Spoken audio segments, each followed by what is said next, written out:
السلام علیکم ناظرین، میں ہوں سید اویس کاظمی، آپ دیکھ رہے ہیں احساس نیوز۔ ناظرین، آپ کو بجٹ کے حوالے سے آگاہ کرتے چلیں کہ بجٹ جو ہے کس طرح سے پیش کیا گیا ہے۔ آج کی ہماری ویڈیو بجٹ کے حوالے سے ہے۔ اس سے پہلے میں یہ بتانا چاہوں گا کہ مفتیٰ اسماعیل صاحب جو ہمارے وزیر خزانہ صاحب ہیں، مفتیٰ اسماعیل صاحب نے ایک بیان جاری کیا تھا۔ اس بیان میں انہوں نے یہ بتایا تھا کہ یہ جو سرکاری ملازمین ہیں ان کی تنخواہ بڑھانے کے لیے انہوں نے یہ بیان جاری کیا ہے کہ ہم نے جو ہے نا یہ آئی ایم ایف سے ان کی تنخواہ بڑھانے کے حوالے سے ہم نے ان سے پوچھ لیا ہے، ہم نے ان سے منظوری لے لی ہے کہ آئی ایم ایف سے کہ سرکاری ملازمین جو ہیں ان کی تنخواہیں بڑھانی چاہیے۔ دوسری بات یہ ہے کہ جو اوورسیز پاکستانی ہیں ان کے بارے میں یہ کہتے چلے کہ اوورسیز پاکستانی جو ہیں ان کا جو ہے بجٹ بھی پیش کیا گیا ہے۔ ان کا 33 ارب ڈالر یعنی کہ وہ 33 ارب ڈالر اوورسیز پاکستانی بھی اس میں دیں گے، اگلے سال تک انہوں نے اس میں دینا ہوگا۔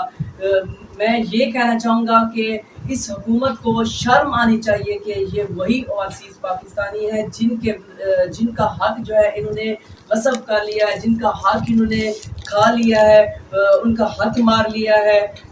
یہ وہی اوورسیز پاکستانی ہیں جن کا انہوں نے حق جو ہے نا انہوں نے بالکل ختم کر دیا ہے۔ انہوں نے ووٹ دینے تھے، اسی طرح انہوں نے جو بھی معاملات ہیں ان کے بارے میں سب کچھ ختم کر دیے ہیں۔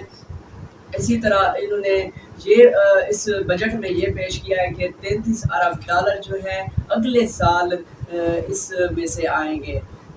اب یہ دیکھیں کہ ہمارا دفاعی بجٹ جو ہے 1523 ارب ہے، اسی طرح ہمارا ترقیاتی بجٹ جو ہے وہ 800 ارب ہے۔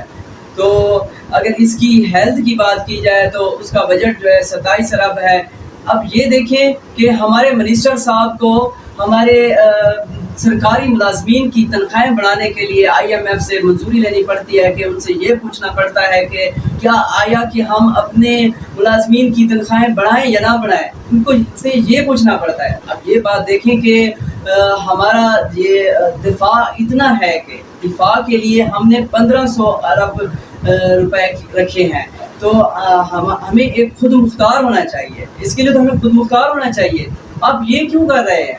مجھے یہ تو بتائیں کہ آپ اس سے دفاع کے لیے آپ اتنا کچھ کر رہے ہیں، اتنا رقم رکھ رہے ہیں، اس سے بھی دفاع کے لیے 1500 رکھا گیا ہے، اور اسی طرح جو ہمارا ترقیاتی کام ہے، ترقیاتی منصوبہ ہے، ان کے لیے آپ نے 800 ارب روپے رکھے ہیں۔ تو اس کے برعکس یہ ہے کہ آپ یہ دیکھیں کہ ہمارے ملک میں بلکہ ہمارے کئی صوبوں میں اس طرح ہے کہ ان کو پینے کا صاف پانی تک نہیں ملتا۔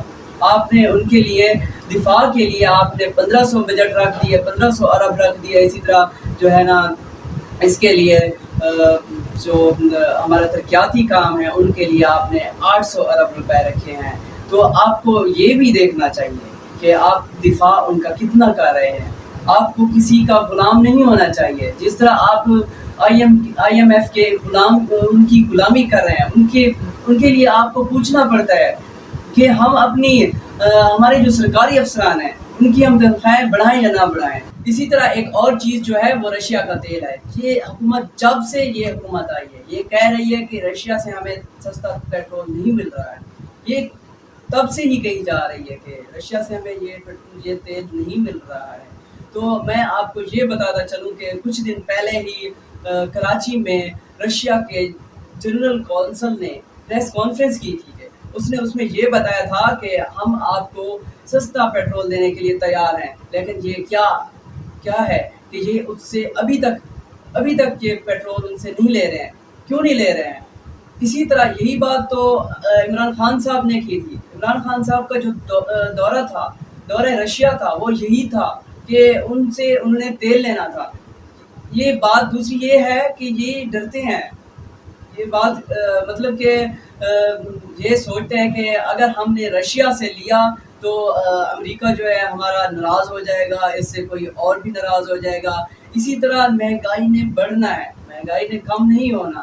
انفلیشن جو ہے انہوں نے انفلیشن کا جو بجٹ رکھا ہے 11 رکھا ہے وہ بھی بڑھنا ہے اس سے۔ پیٹرول آپ کو پتہ ہے وہ پہلے سے ہی مہنگا ہے۔